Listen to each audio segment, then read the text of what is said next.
الذين آمنوا اتقوا الله وكونوا مع الصادقين. وقال النبي صلى الله تعالى عليه وآله وسلم: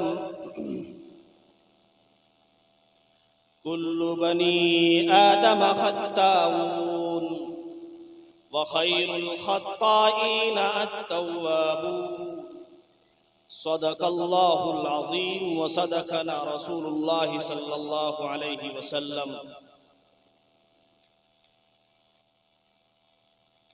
حضرات محترم،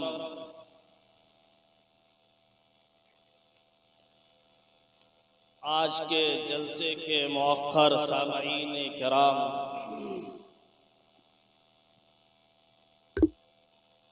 آج جس عنوان کے تحت آپ حضرات کو جمع کیا گیا ہے،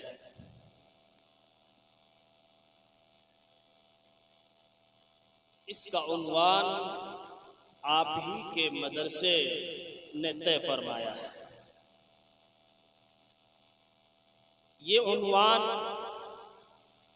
جس کے تحت اتنا بڑا مجمع بیٹھا ہوا ہے، یہ عنوان مدرسے کی سال بھر کی محنت کا نتیجہ ہے. مدرسہ کس چیز کا نام ہے، وہاں کیا کام ہوتے ہیں،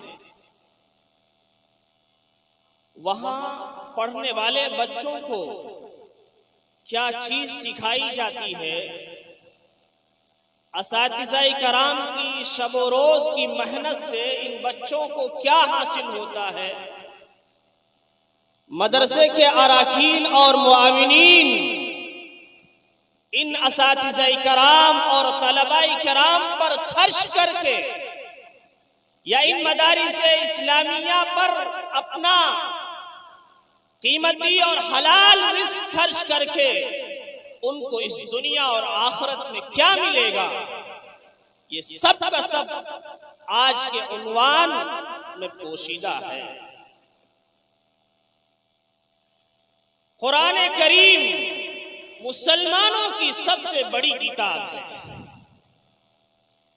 بلکہ یہ کہا جائے کہ آسمانی کتابوں میں سب سے اونچا مقام قرآن کریم کا ہے.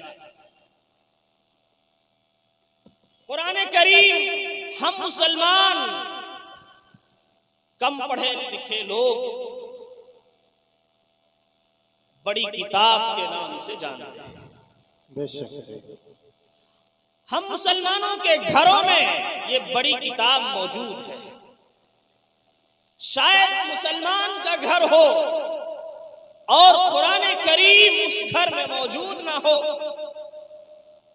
بہت کم ایسے گھر ہوں گے جہاں قرآن کے متوالے نہ ہوں، قرآن کے پڑھنے والے نہ ہوں، قرآن کی تلاوت کرنے والے نہ ہوں. بلکہ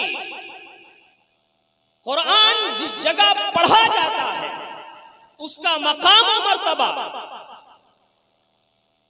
اور جس جگہ قرآن نہیں پڑھا جاتا ہے، یا کہہ لیجئے جن گھروں میں قرآن کریم کی تلاوت نہیں ہوتی ہے،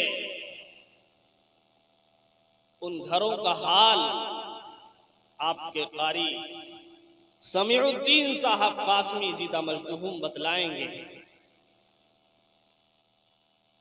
قرآن کریم اللہ کی ایک بیش بہا نعمت ہے جو ہم مسلمانوں پر اللہ کی جانب سے حضرت محمد مصطفیٰ صلی اللہ تعالی علیہ وسلم کے قلب اطہر پر، آپ کے سینے مبارک میں ایک 23 سالہ دور میں اس کی تکمیل ہوئی ہے. مدرسہ یا علاقے یا ضلع یا ملک کے جتنے بھی مدارس اسلامیہ ہیں، سب میں قرآن کریم پڑھایا جائے. اور کیوں نہ پڑھایا جائے؟ اللہ کے نبی صلی اللہ تعالی علیہ وسلم نے ارشاد فرمایا: خیرکم من تعلم القرآن وعلمہ.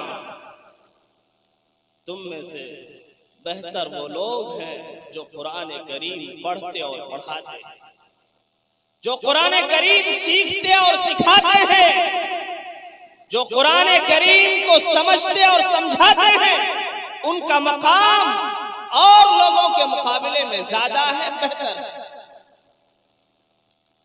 آپ اس کا اندازہ بھی رمضان المبارک میں کریں گے۔ قرآن کے حافظ مسجدوں میں تراویح میں مکمل قرآن سنائیں گے، اور جو قرآن کے حافظ نہیں ہیں وہ پیچھے سنیں گے کہ نہیں سنیں گے؟ ایک بچے نے کبھی امامت تک نہیں کی، کبھی نماز بھی تک نہیں پڑھائی، لیکن آپ ہی کی مسجد میں وہ بچہ آپ کی تراویح میں قرآن کریم آپ کو سنائے گا، نہیں سناتا؟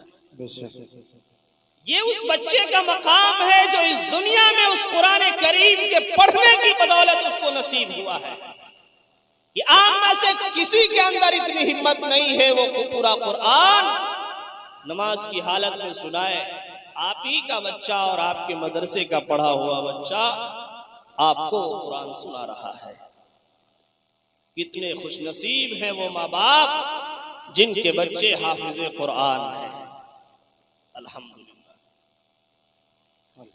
دنیا میں بھی ان کو اور آخرت میں بھی ان کو اللہ کی جانب سے یہ ایک قیمتی دولت ملی ہے، اور یہ ایسی قیمتی دولت ہے جس کو کوئی چھین بھی نہیں سکتا ہے۔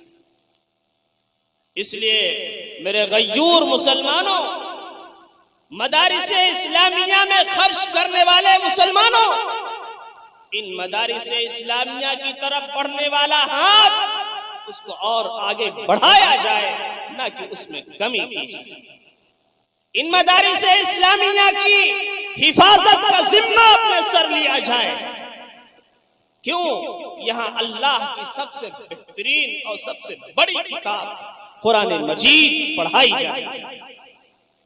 اچھا بتاؤ، آپ کی مسجد میں کوئی قرآن کے علاوہ نماز میں کچھ پڑھے، کیا آپ برداشت کریں گے؟